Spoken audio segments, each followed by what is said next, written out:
welcome to When Worlds Unite with HR and AI. I'm here with Holly. Hi, Holly. Welcome. Hi, And you are the VP of a big engineering company. Is that correct? that's correct. Want to tell us a little bit about what you do and where you're at and all that fun stuff? Yeah, sure. So we are a multidisciplinary civil engineering company, headquartered in southern New Jersey, but with offices from North Jersey all the way down to North Carolina. And this was a new role for the company, the VP of HR. Then, Whoa. yeah, fascinating in the fact that this company is almost 125 years old and the HR department is only about 5 years old. What? How long have you been with Yes. the company? Yes. So I've been here 8 full months, and a lot of my work is HR transformation, but it's also organizational transformation. So I'm an OD person who does HR, and Nice. I love to specialize or really focus on that because it's a very different lens in terms of how I'm coming at the work of an HR leader. And I have the certifications and all of that for HR leaders, but my training, my master's work was in organizational development, with an emphasis on organizational consulting and executive coaching. So for Wow. me, it's really about the psychology and understanding the systems that really go into all of this. So um, I say all that to say, my true passion in organizations, my career has been very dynamic. I wasn't meant to be in HR. I didn't, start in HR. I was a business leader. I had to make money and run businesses, but chose to get into HR because I was always frustrated with HR. And my grad school work ended up leading me into a career in this profession. And I really want to make a purposeful space where people can really look back on their career and enjoy all the time they spent at work versus being resentful or angry or unfulfilled. So that's really, Right. really important to me. And in this current context with this company, um, what I really love is I get to be an architect. I like building. I'm a HR person who really likes to build new things, be really involved in the business, and bring my business background into the people leadership and really helping think about how we maximize our business objectives using our people, because that's really the core of a company, right? It's people, not the money it's making. You can't make money without the people. So I love that problem because that's a really hard problem. And I often talk and write about the paradox of HR and constantly straddling the tensions of seeming opposites. And this profession, out of many that I have studied and had the opportunity to consult in, is definitely the most paradoxical, where you are constantly trying to balance these opposites. So it's really interesting in this work, and I'm very excited and energized by it. I love work. I love talking about work, and I was so excited when you invited me today because this is to talk about AI at work and especially in the HR space is very exciting. Well, when I saw it was so we did HR Disrupt South Jersey together. Yes. And like I did mine on AI, HR, but human beings and how our body chemically reacts with dopamine and with serotonins and stuff like that in Yeah. relation to HR and our highs and our lows, right? And Yes. when I heard your speech about business financing HR. I don't like words like ROIs. I was like, oh my God, she said that the Yeah. no, you don't say this stuff. She goes, you're like, I don't even like ROIs. I want to talk about people. I want to talk about how we bring together. I was like, oh my God. I was like, yes. So I was Yes. so excited about that because honestly, like this next generation of AI and the technology that's coming in here, and you're an architect, right? How are we going to integrate AI? And have you even thought about that? Have you even like Oh, figured out what's going on out there? it can be very overwhelming if you think about like the big ocean of AI. And at the same time, if I often have to bring myself back down to the ground and remind myself that AI isn't new. AI has been out for several years. We've been using and playing with AI for at least 10 years, if not longer, and I Yeah. haven't looked exactly at all the research and data points on it, but it's definitely been at least 10 years. We've been experimenting with this, if not longer. It's just now the news media needs something Right. to It's a really new talk thing. about. Do you remember blockchain? Yes, yes. That was the It was a whole thing. Like we're tired. We can't talk about COVID anymore. We can't talk about blockchain. We can't talk about, nobody really wants to talk about who politics cares? because that's just really bad. Oh So gosh. ultimately AI and it does invoke a certain level of fear in people, and it can be very doomsday-ish, but it Mhm. also can be really exciting because Mhm. as humans, we've been evolving for a very long time, and Mhm. the types of roles and fulfillment we want in our careers is different than it was, 100 years ago, 50 years ago, etc. And so I love that AI is bringing the next generation of jobs that we don't even know. For years, I taught at Rowan, and I used to Mhm. tell my students all the time that I would be lying if I told you what jobs you're going to graduate and go into. That's a Mhm. very unrealistic thing for me to tell you because there used to be people whose entire job all day long was to open up the mail and to sort Mm. it Oh and to my move it God. around a building Remember the all day mailroom? long, The right? All mailroom. day long. A mailroom. That was a real job. It was a very important job, right? Very There were important. jobs to Yes. operate a switchboard and answer phone calls and transfer to Oh people my all day long, right? And like none of those jobs God. exist. This didn't worry you. We've all survived. The fact that Yeah. somebody doesn't like switch my phone around. I mean, sometimes I'd like to talk to somebody and have them operate my call that's not a machine. You know, it's Yeah. funny though. After like talking about all this crazy stuff, I'm looking behind you and I see a landline. I Yes. I told them to don't take know it. what I'm like, that I'm is. never going to use this. I So- don't, it might as well be a paperweight. I don't use it. It does ring occasionally and I Does don't it even know really? how to check it or You like get scared. You it's like sales I'm calls. hearing voices. Somebody's speaking to me from above. No, it's always a sales call. It's always somebody. And then Oh. I'm trying to be Mhm. nice because as a good HR person, I know these are people who just have a job Job. and it's so important and they're trying to cut their teeth and do this like sales thing. It's And at the same hard. time, I'm just like, I don't want to play this game with you today. No, I actually have work. I don't. If I want to buy what you're selling, I'll find you online. I promise you. Like I don't want to buy it. So yeah. My sales manager was doing the same thing. I was like, oh, we should send like emails and stuff like that. He goes, email campaigning? Like, you mean the spam that we always put like in spam and like phishing and like we have to contact IT and say, can you block this email account? Yes.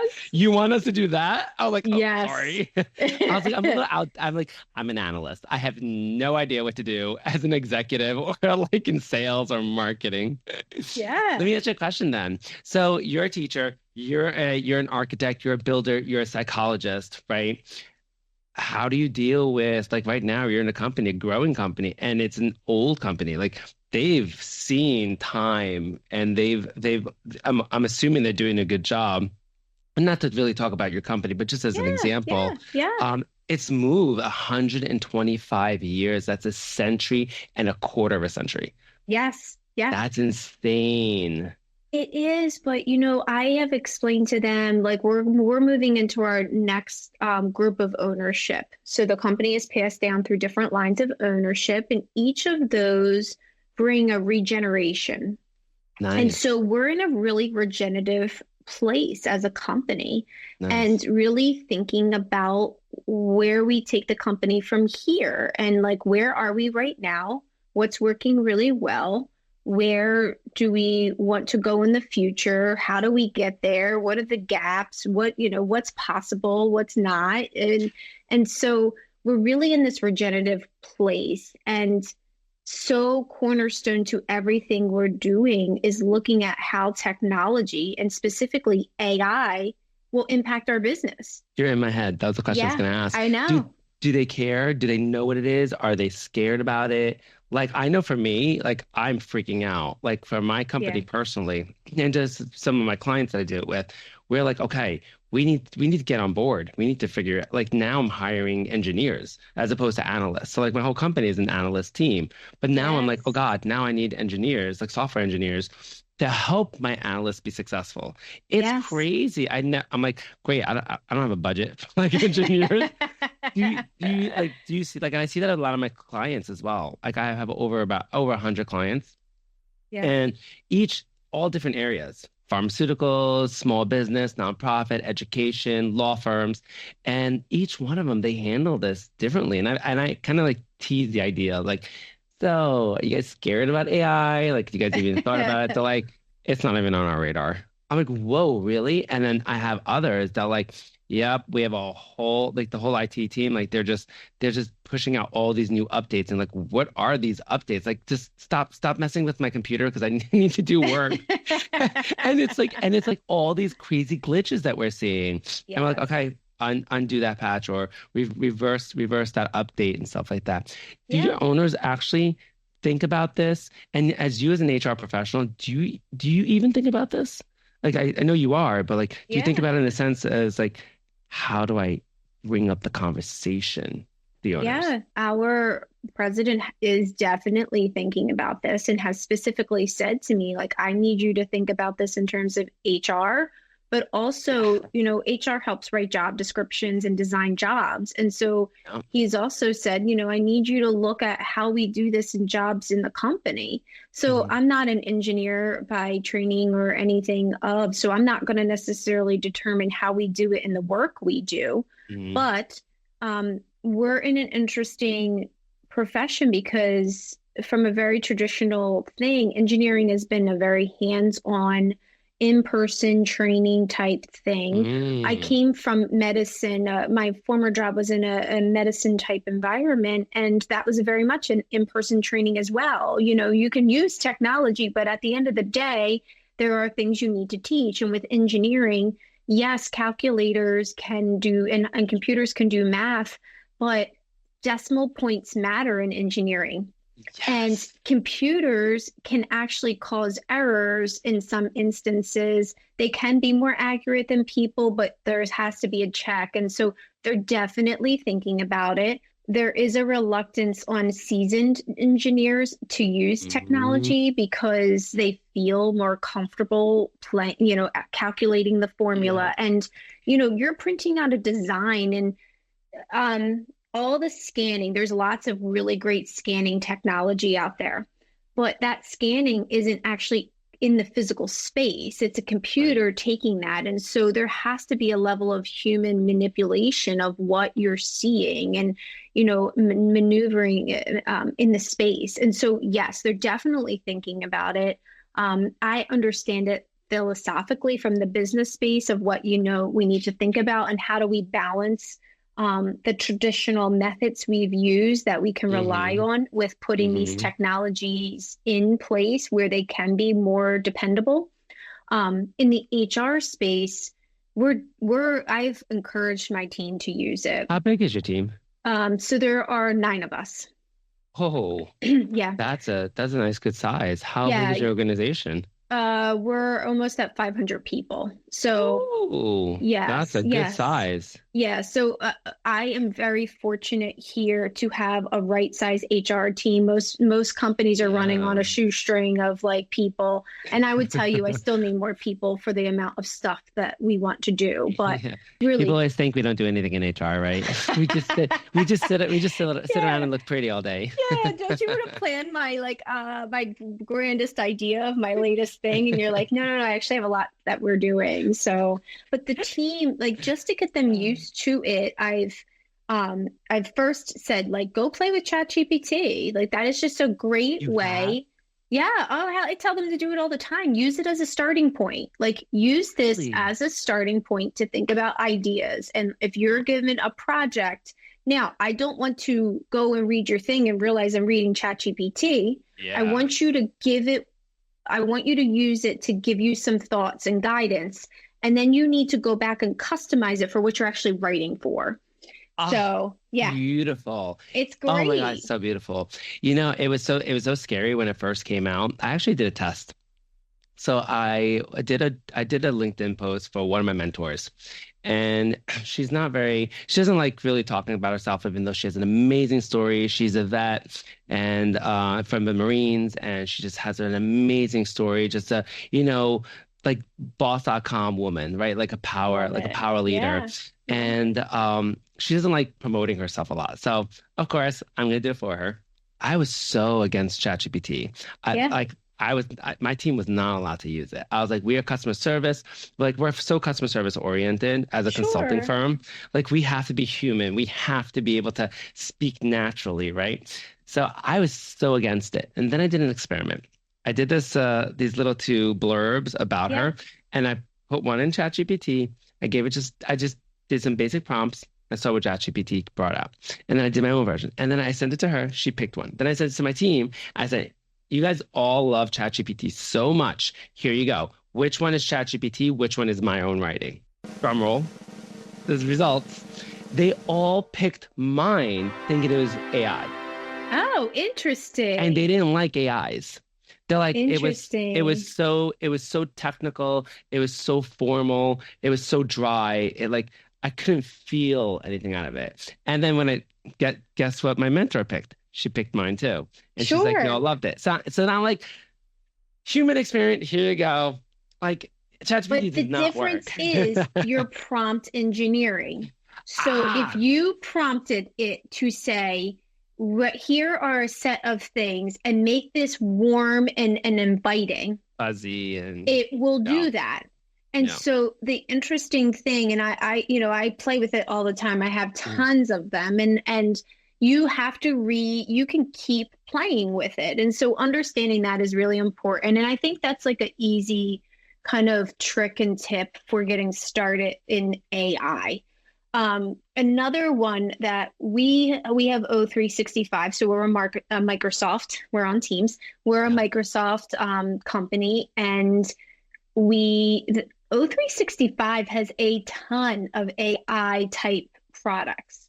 And so most people do not know how to use the technology and they get very overwhelmed. And there's ways that you can automate stuff like that using or the things that are built in. And some of these features do require a higher level subscription, but there are some that are basics.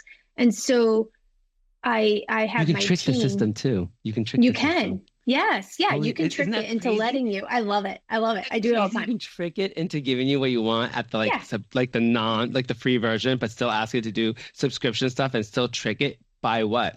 The prompting, the way you write your questions, the way you it's write your prompts. exactly right. It's exactly right. So And cool. so I have the team right now really investigating different applications, both within Microsoft, but also things outside of Microsoft that will Hmm. automate things. That's AI, right? That is Yeah. using other forms of technology Yeah. to automate the work experience. And the whole thing for me is let the technology do the more rote tasks to help build tasks lists and other things that you need to be successful so that you can really focus on the critical thinking and that. And so, I just built this really comprehensive training program for the company because we don't have one. Nice. I, in my mind, I knew conceptually all the pieces and the stuff. Isn't that crazy? It's just like, Yeah. And like that's in my brain, right? I'm an architect. And I gave this to a team member to do. And for them, they're not there at that place in their career yet. And they were a little overwhelmed by it. And so I will say to mm, my team, do you want me to take the lead or would you like to play with it? And in this instance, it was like, I need you to take the lead. And so I have kind of mapped out this thing. Now, when it came down to details, I could use AI to help generate details. But right. overall, the framework is mine. Hmm. And I still have the intellectual property of like designing this and understanding the framework, and it's what I want it to look like. But AI helps me fill in details, or it occasionally will remind me of something I didn't think of that I'm like, oh, yeah, that should be part of it too. And so it's really great when I am designing things, and especially right now when I'm building out an HR department that's kind of Uh, a baby. well, There's a lot we're doing. And so when I yeah. can use, I have a long to-do list of stuff. If I can find these ways to help automate certain things, it can be really beneficial. And Where do you so find the time? I don't always. I'm really great at delegating, and that doesn't mean I also don't get stuck in like I was playing all day on some like today's my day of playing in projects that people are working on Nice. and like and getting them to my standard or what I want them to look like. Hmm. Again, because as a designer, my brain functions a certain way, and certain people are designers, and your brain can just look at it and know how to create stuff, where other people are executors. They're really great at taking what's been built, Yes. and that's great. I can execute things, but if I have to do it more than three times, I'm gonna be over it. Like it's just not for me, right? So I know this about myself, and I Yeah. know my skill set, and I know what I like Uh, to do. It's not that I can't do it. I yeah. have done it, but at this place in my career, I get excited by building and making sure. And then every once in a while going in and reevaluating, is that working? Is that still the best thing? Because that's also important too. And, we have to make sure we're always evaluating these tech tools. Are they still the best one? There's so many people love Slack. And Slack was like the instant messenger Oh after my God. right? It is You had crazy. AOL instant messenger, and then that died, and then all of a sudden Slack came up and people were so excited. Slack's dying too. And Just that's Slack's just dying, and because Teams it's is so like the go-to complicated. space. Correct. That's because yeah, until they released their upgrades. Remember last month when Microsoft upgraded and they did the Copilot, but they didn't tell anybody they were doing the Yes. Copilot, and it Yes. crashed the whole North and South America. Yep. All remember Like, when we what are you like doing? yeah, team Yes. remember when Teams just went down for like a whole like half a day, like from like Yes. the afternoon and then it came back up on the very next morning. But we're like, Yep. my team was like, "What do we do?" Everybody was sending me like WhatsApp messages. So like, what do we do? I was, I don't know. Like email the client and just say sorry. Like let's jump on Zoom, and we all had to switch all over to Zoom. Zoom must have gotten the huge just uptick Yes. of subscriptions on that day. Yes. But it's Yes. great. It's crazy though. Let me ask you a question. So I love that you're so pro, and I'm pro it now too, like pro ChatGPT, pro AI, but there's so many out there. Which HR or payroll software are you currently using? And also, are you pushing that vendor to be more progressive with AI or have AI integrations, or do they even have any AI built into their software? Yeah, so we're with a system, a payroll system that has was a paycheck company that figured out how to add on HR components, and Oh. their primary thing was making it printing everybody's paychecks. Oh And my God. now, If you just secretly like whisper what it is, I'm dying to yeah, know now. it's ADP. Ah, Um, yeah, so ADP was a I paycheck love how company. you said that. It's ADV. It's a paycheck company, and Yes. they wanted to expand their, as technology went online, they Hmm. created these platforms, and then they bought stuff, but I Oh, don't really find it to be all the a great time. system. The company I was with, we used Workday, and there are people who have love-hate relationships, Whoa. but Workday's like a driving a Cadillac, right? Like it's like a really, it might even be a Ferrari. It's a very high-powered sports car in terms of what it's capable of. And most people Yes. don't even understand it because its logic is flawed, right? Do you I don't maximize all of the modules? No, I don't think we're maximizing the system at all. I think some of that is is my team's growth and development of and knowledge of that stuff. As a small team who's kind of Mhm. come up through the ranks and how that is. I think they've done the best of what they've could, but they also were limited on how much and what and how. We also use an engineering system called Deltec. So I know Deltec Delta. Okay, good. So We it know them, yeah. Deltek is an ERP, Yeah. and ideally, if it's a true ERP, this is the test of an ERP. It should be able to do all the functions of a business, right? That's what an ERP is. Yeah. We aren't using the HR piece, but we're investigating it, and Mm. jury's still out on it. Their time It's piece is really, really good for budgeting and for project allocations. Well, That's what my that's what other we client uses. use. That's what we use. Yep. That is huge. We Yeah. resource planning. It is huge Yep. for us. So, Exactly. but I have HR data in two systems. Timesheets get done in Deltek because that's where resource planning Yep. is. But the Yep. pay is happening in ADP, and Heck. there isn't a good feed between them. Now, if I loved ADP, could I push them and say, I need a feed between these and I need these to work more seamlessly? Sure, fine. There are certain feeds that are Deltek. Exactly. It's very Right. expensive. And Hmm. what I'm learning is all these companies, they have a need, just like us, just like our business. They are trying to grow their business and they're Yeah. buying stuff to enhance their business, but we're catching the middle of the integration. Mm. For me, I'm like, cool, let me be your beta tester. Let me like play with You this with nerd. you. You're total nerd. I Oh, love I'm it. total nerd. This is like, I love is it. this how you know I'm a nerd? I'm like, I will geek out with you. The workday people all the Fantastic. time, I used to be like, our internal team, I would be like, I will beta test whatever you want. I will sit on your super users group. I love that stuff. I pick up systems really, really well, and I understand like the architecture and why it Love does what it. it does. So You need a job after your career there. You let me know. I'm gonna look you up.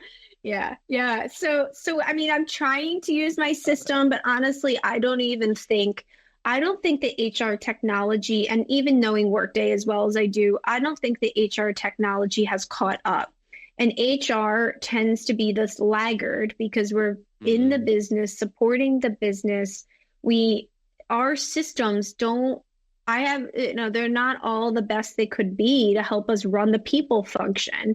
And Yeah. that's frustrating because companies are really worried about developing ERPs and, Hmm. CRMs and all these other types of Hmm. systems. And so HR technology isn't as sexy and exciting for them. And it Yeah. doesn't sell, companies aren't like, ooh, let me invest my money in that kind of technology. Right. So I definitely think there's a gap in HR technology and being a non-tech expert, but somebody who is technically knowledgeable. Hmm. I do think there's a gap in our HR technology, and especially when it comes to AI and some of these human-driven things. Hmm. We were told when I was in my last organization, Workday was going to save us. It sounded like the Messiah was coming, right? It was like the second coming of Christ himself. The way they were like, you're going to get all this efficiency and it's going to do all this stuff for you. And we didn't see that. Now, I love how sales reps can really sexy it up, right? Sales I reps mean, can listen, I was like, hey, I'm here for Jesus. Let's sold. go. Like, bring them on. I want to meet him.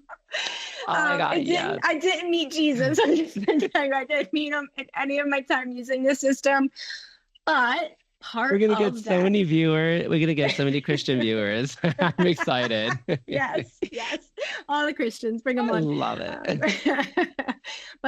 but ultimately, that system Do didn't you, really pan out yeah, because you had to program Workday. so much. At Workday and Mm, Sense, you had to really program it so much. It could do all those things. But during your integration, you had to set up all the stuff. And the integration itself is so large and complicated that what I discovered is people worked on the basics to make sure people got paid, because that's the yeah. key thing. And then we were building out the other phases. And so it just, yes, there is a day where it is going to make things faster, but they make you feel like it's going to be on day two. Day one, people get paid, and then day two, it's like, and See, so this it is my didn't whole. work. So my whole company is we're front end client pre, post go live implementations plus managed services post go live with I automation love and this. optimization of the softwares. Sure. And every time a sales rep asks me to get on a call with them to help them close a deal, I geek out so bad on them. I get so technical to the point where I have like sales reps like proverbially like under like the computer kicking me saying stop talking. Yes, You don't need yes. the technical stuff. And I'm like, but yes, but like I'm an HR person. I've been in HR for 23 years. I want to know from start to end, how is this all going to look? What are my responsibilities? What is HR1 Systems responsibilities? What is the client's responsibilities? What is the vendor's responsibilities? So I go through all that and they're like, please, Alex, stop. Like, Yes. stop. But I'm like, gotta be honest, because that's when you get stuck in like a work day. Beautiful, sexy, amazing. You get into it and you're like, what the, like, I have to do what? I'm like, Yeah. this is a full-time job.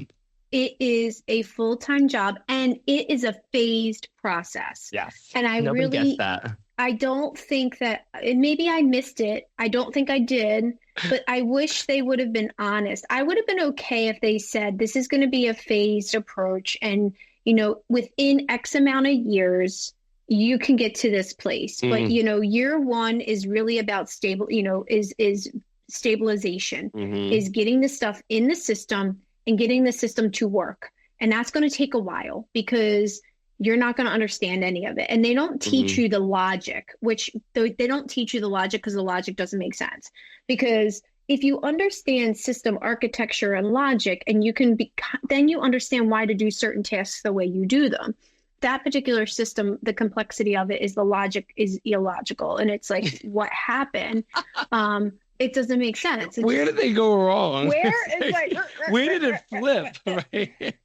they made it way too complicated. And I'm sure there's lots of benefits to it, but for the average person, it Yeah. did become too complicated. Now, eventually I figured out the logic, but it took a while to figure it out. And then once you can do that. And so that created so many errors for the first 6 months of putting in a system like that. It was just Mm. managing all those errors and problems. You couldn't even realize like the system and maximize Yeah. it. And then Might you had have to a fix all job. that. Yeah, it's great. I love that for you. Like that's so smart. It's exactly what you should do is being that middle person who's an external partner who people can trust, but you can sit on both sides. Like I love that. That is an amazing and it's needed because the technology should make our job. Technology is a tool. It is not. Mhm. It is not what I have learned. It is not the second coming of anything. It's not It the is a Matrix. tool. It is Right. just a tool to help you be more effective, and it's only going to be as effective as you learn how to use that tool and as you really maximize it. So, What do you think about the robots that are coming out now? I Like mean, they're getting scary. Like they're getting scary good. Have you ever seen yeah. have you seen like Boston tech company? I can't remember Haven't right, paid but attention to the robots too much, and I do think they're that's where we get a little scarily sci-fi. Yeah, they're scarily effective. Like and the AI is learning from us, right? yeah, So what yeah. is AI? What is AI actually learning? Right? And I'm kind of jumping off of HR right now, but No, it's jumping in. totally, What do we yeah. do? It's like I mean, you're in the psychology field, right? So if you think about it from a human perspective, what are we feeding it, right? How much data are we feeding it? We're feeding good, bad, ugly. I mean, we have three wars going on right now. Yes, Like, yeah. Our leader sent us an no need to. article about AI, and it really got into this depths of like what the future looks like. And it was a Mm, total doomsday, like oh, we aren't going to have any human connection. You're going to communicate people through a digital assistant. That digital assistant will make mm. it so amazing, but essentially, in essence, you're going to be so lonely because you're not going to have real human connection. And it was scary. I read this and I was like, oh my God, like this is our life. Like this is scary. I'm scared. I'm super scared. Um, So hold up, I got a story for you on this one. yeah, Okay. tell me. So when AI was just coming out, it was like the newest, like OpenAI was just brand new, all this craziness. They implemented it into Snapchat. And like Interesting. the way it was is they did this whole presentation when AI just came out and they were talking about it. And they actually, so Snapchat implemented it immediately last year, like when it all came out, the new crazy thing came out. And what they did is they said, AI, ChatGPT, it's not smart. First generation. And basically, when Snapchat implemented it, they made the chat go up to the very top of all your chats, so it never gets lost in all your messages. And so when you're alone, everybody's asleep at 2, 3 in the morning, AI will sit there and talk to you, right? So that's basically the concept of Snapchat, like Snapchat. And what they did is they said it is not smart enough to be able to have a conversation and know what it's doing. And they said, "Hey, I'm a 13-year-old girl. It's really, really late at night. I am talking to this guy. I'm really nervous. I like him a lot. I want to go on a date with him. I don't know, all these scenarios." So ChatGPT was responding, "Oh my God, that's so great. We're so happy for you." Not realizing that I immediately told you I'm a 13-year-old girl, right? Yeah. Not to mention Childlike. that. Yeah, child like some kind of thing is like not good So, there. so then they ended up saying, well, the guy is like 30 years old. So she's 13. Well, the fake experiment. The Yeah. girl's Yeah. 13, he's 30. And ChatGPT says, okay, no problem, but just be mindful that you might want to think of, oh, you might want to research some concepts that would be prevalent to his age range. Oh, yeah. See, Oh my it is God. dangerous. Oh my God. That And was that's so scary. And it was just saying, and like, what do I do for a date? Like, I don't know what kind of date we do. And be like, well, ask him like what like favorite restaurants you are. Like, I would always say, I like flowers. So maybe like want to do flowers. I was like, this is crazy. I was like, did ChatGPT not realize that I identified in like line one, I'm a 13-year-old girl. yeah. Line two, Yeah. I like a 30-year-old man. Yes. Yes. Like, It where are the doesn't. restrictions? It doesn't. And that's the It's so hard scary. part about this because it isn't intelligent enough to understand these rules, these societal rules, and what's right or wrong and the ethics behind all of this. It's it's really scary. And like as HR professionals, one of the Hmm. biggest things we have to go by is our moral compass and having a really strong moral compass because you have access and exposure to a lot of personal information. And the Hmm. amount of ethical responsibility in the HR profession is super high. And it is, from an ethics standpoint, very nerve-wracking to think about how AI does come into it. And I could understand why people would be reluctant because who's writing the rules? Who's making sure that, this is in alignment with the handbook and what we've established as our Yeah. policies and Yeah. just the ethics of like life in general. And so your example is very glaring and concerning, but a Very. very similar thing, when you have to write a write up, if you're in the middle Hmm. of doing a performance write up, figuring out how to phrase a Ooh. performance write up can be tough. Oh, And yeah. and using AI to help you get the words, it's not like you haven't written them or understanding, but coming up with the right phrases and just the right, that can be great. But you have to check that because it also doesn't understand there's a human who's going to receive this.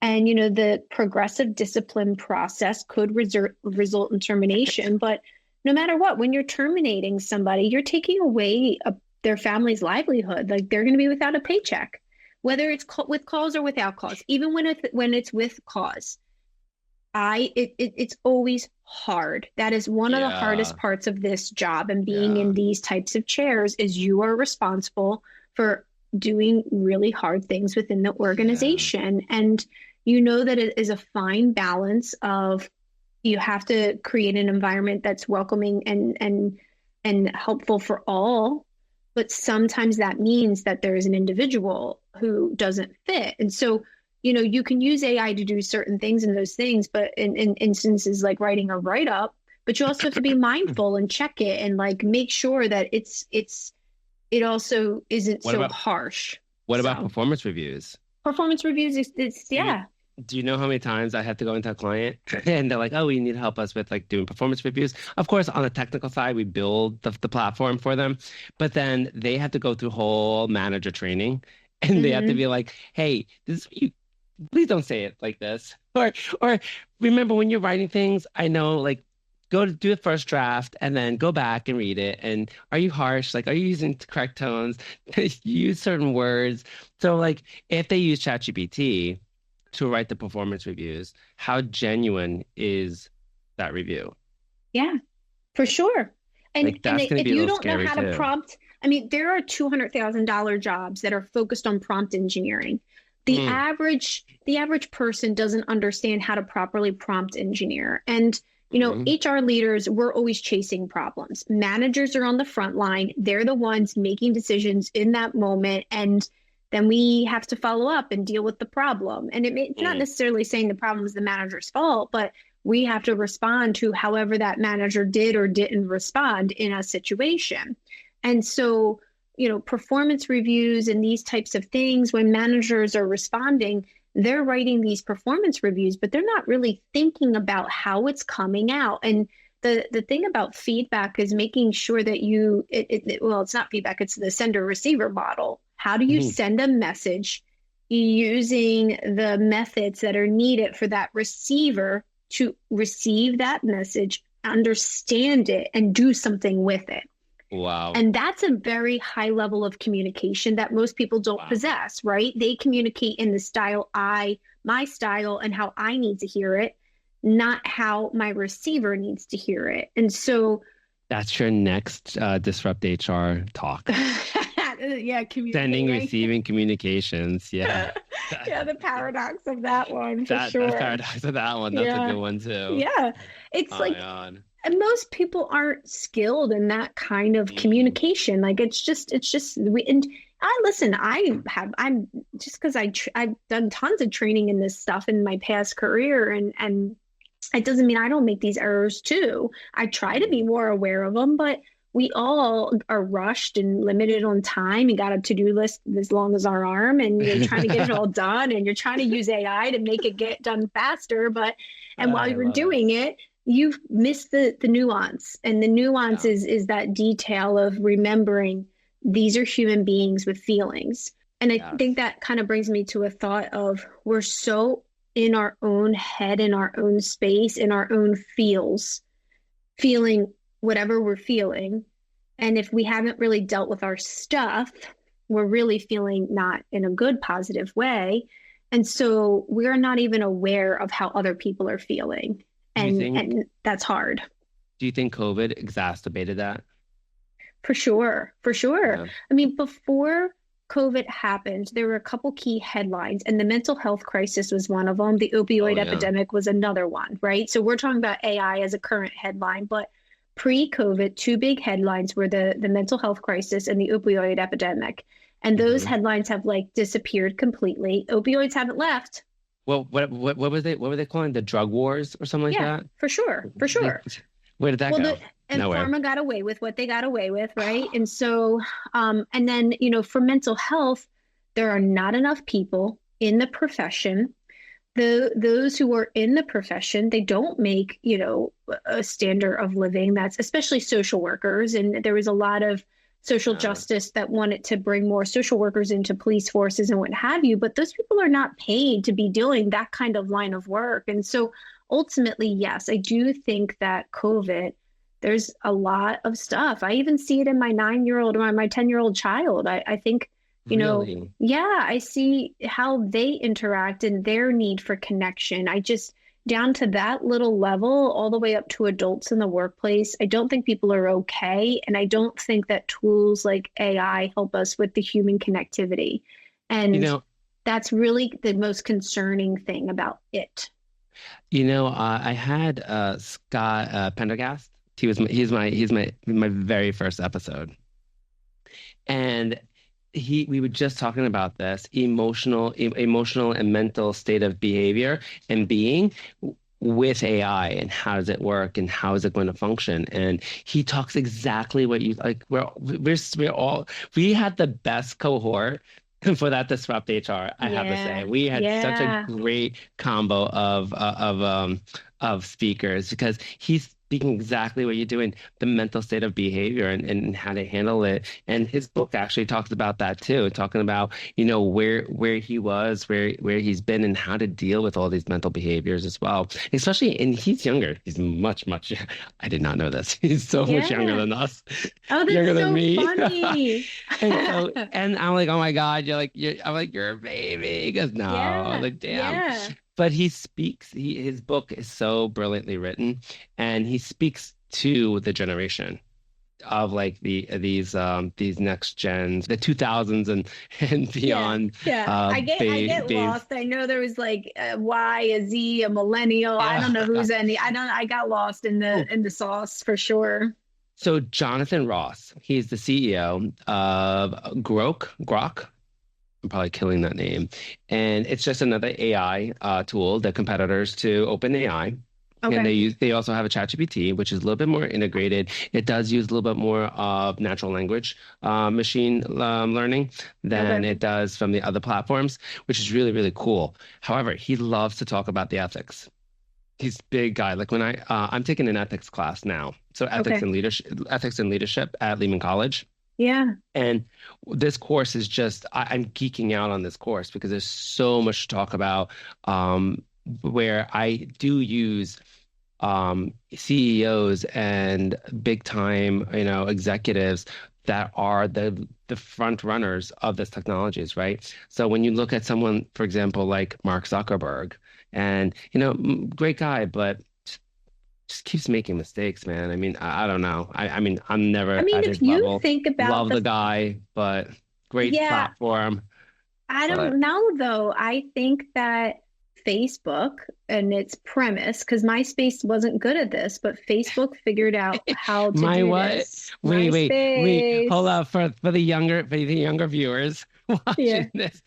My Face was the original Facebook Yeah. that Yeah. originally started out as a music platform for like what Correct. now SoundCloud is for. Yes, because it was So, used to be we'd have all the illegal music downloading, and so it kind of transformed into that. But I have yep. thought a lot about this. Having teenagers, Mhm. a preteen and a teenager, and the social media pressures, and always being on, and all of this, and even the divisiveness in our country politically, and all of the stuff, and you can't go on Facebook or Instagram right now. I'm an old person, so I don't snap at people. It's rude. I did go to an Ivy League, so they did snap at you and they liked what you said, No. but Oh my other than that, God. snapping at people is usually rude. So I don't snap at people, but I Could you do if imagine could you imagine the cultural diversity? I mean, correct. sitting in it. Oh my God. Could you I have some, imagine really snapping at people? Like it's interesting. But ultimately, when I think about Facebook and I love that we have these Instagram, little side weirdo comments that like it's only our generation that probably understands that. yep, yep, yep. Um, I really Um, don't know that we won't look back on Mark Zuckerberg and wonder if what he created was really evil, right? Like, is it actually it was created on the principle of connecting people, but it didn't have a lot of ethics and rules around it.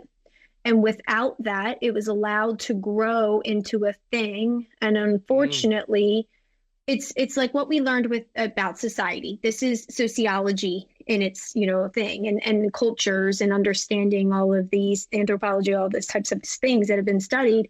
yeah. Societies and people need rules. Without rules, there's chaos. And so People cannot social self-govern. media, right? You can't. Not Social self-govern. media has become chaos because there were never good rules put in place. And AI will become chaos if we do not get good rules in place. And so Mark Yeah. Zuckerberg, because he didn't say, I'm going to create this amazing tool for social connection, but I'm going to make sure that we follow very good ethical standards and principles and use that as a guiding North Star, maybe we wouldn't have the complexity we have in that platform right now. And so I really think that that's the missing thing. And we're at this critical juncture in AI. And I know there's a lot of countries talking about like, let's talk about the ethics, let's get the rules Well, together. The UK is forcing Apple to do a lot of changes, and Apple's Yeah. been fighting the UK like UK is great for crazy. that. They They're hold very on their socially aware. food. Yeah, Yeah. they They don't want to don't. kill their people off. My cousins, I There'll have be nobody to family. pay taxes then. Seriously, I have cousins who live in the UK, Me and too. they would come when I was younger, they would come for the summer and visit, and they would take back like all this food because they were like, "Oh my God, your food is so good here. It has so much sugar. Our food doesn't have that." And I'm like, I don't think that's good. They I come don't think here that's weighing good. they come here weighing a few kilos. They go back weighing twice the kilo. For sure. And all they did is like eat red food dye all week, all summer long. Like all the things you're not allowed to have in your Corn syrup, body. all that Yeah. corn syrup. Let me ask Yep. you a question though. Yeah. Flip it. Elon Musk. Yeah. He is so anti-regulation. I mean, Yeah. he's like wildfire with Twitter or X. X. I'm not Yeah. whatever. So he's on the flip side. So at least to give credit to Mark Zuckerberg, at least he has a really, really smart team behind him that says, go apologize. Say sorry. Where, Yeah. yeah, Yeah. he could just go say sorry. Who cares who it's in front of? Just go say sorry. Yep. Musk is the reverse. He's Yeah. not remorseful. He's not sorry about it. No. I love his concept of free speech is free speech, should be free speech, but where is the limit, right? Yeah.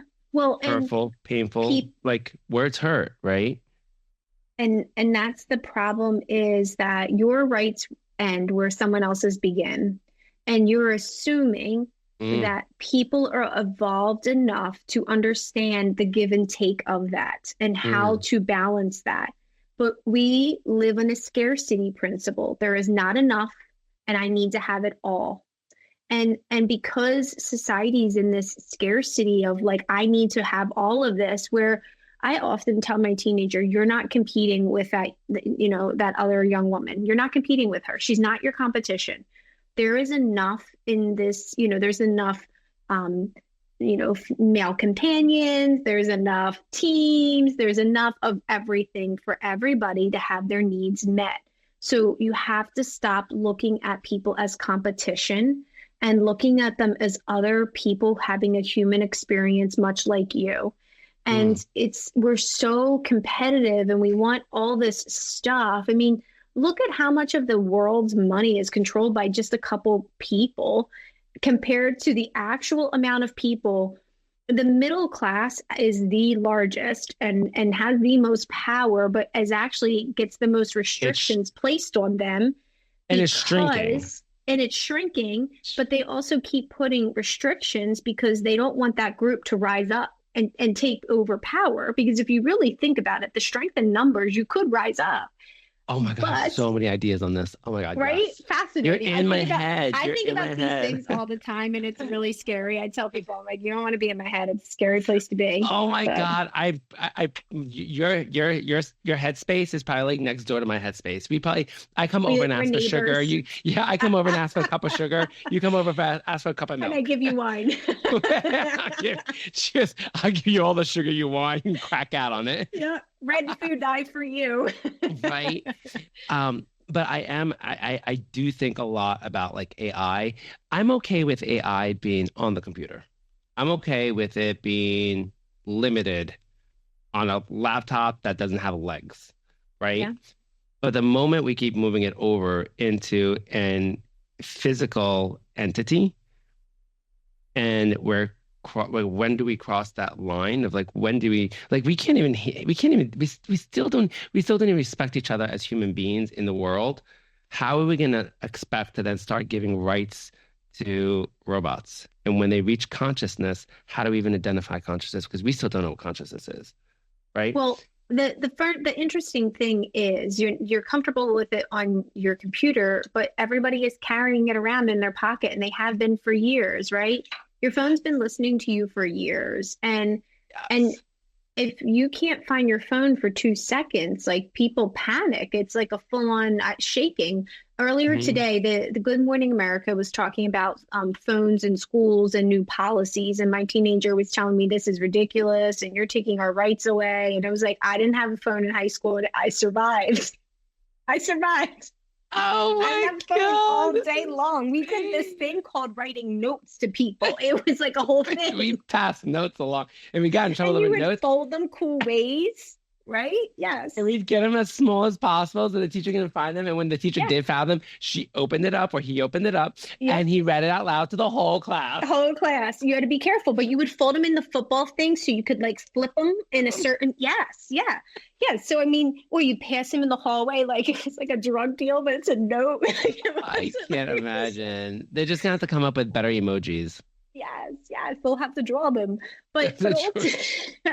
but ultimately, like that was what we were doing is like passing these things. But this technology's kind of been all around us. And you're right, like we don't really know how we've gotten away from learning how to connect as human beings. And Hmm. it's like when you go to a conference and people leave with this amazing or a networking event. I mean, we were at Disrupt. Everybody Yeah. left that event and felt so energized and excited and like, or you go away for a retreat. I've been on, some mind like, and you just leave so because you connect back to who Yeah. you are as a Human beings. person, you connect Yeah. to other people, and those are such amazing experiences. And so maybe the balance is you can have technology and we can use it, but we also have to create spaces where humans can connect.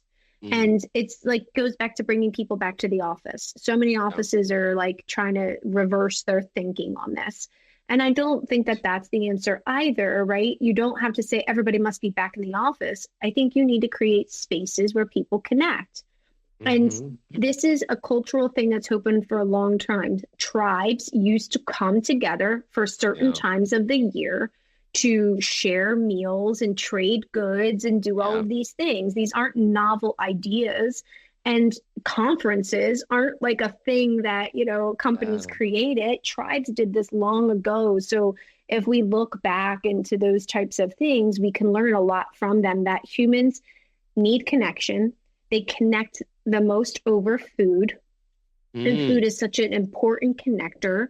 And so, how do we create more Breaking bread, spaces? right? Yes, and just sharing community and getting back to human principles. And so, tech is great.